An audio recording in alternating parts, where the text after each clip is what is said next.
premières activités physiques que l'on peut pratiquer sont finalement celles du quotidien. Ça va être les déplacements, aller chercher son pain, monter les escaliers, ça va être toutes les activités domestiques, faire son ménage, le jardin, du bricolage. C'est donc important de ne pas stopper ces activités-là et éventuellement de les fractionner si la fatigue est là, mais continuer à les faire.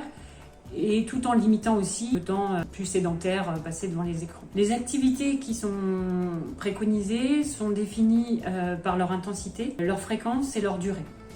L'intensité, c'est l'effort qu'on met dedans. Est-ce qu'il va être faible, modéré, intense?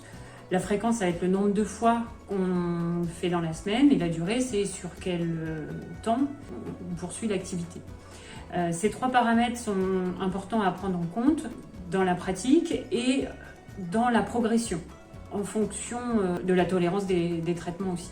Et tout ça pour s'installer dans une régularité tout au long des traitements, depuis le début, l'annonce de la maladie, et jusqu'à la fin des traitements et même après les traitements.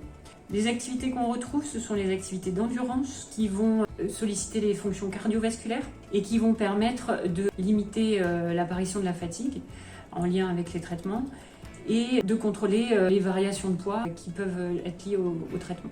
On retrouve aussi les activités de renforcement musculaire qu'on peut faire tout simplement avec le poids du corps, avec des petites haltères, avec des élastiques, et qui vont permettre de lutter contre la fonte musculaire. Les étirements musculaires et les mobilisations articulaires sont importantes aussi parce qu'on sait que les traitements entraînent des douleurs musculaires, des douleurs articulaires, et certaines radiothérapies ou chirurgies vont limiter les amplitudes articulaires aussi. De façon annexe, on peut aussi ajouter toutes les activités de coordination et d'équilibre qui vont venir s'ajouter. Ce qui est important dans toutes ces préconisations, c'est surtout la notion de plaisir pour que cette pratique s'installe dans la durée.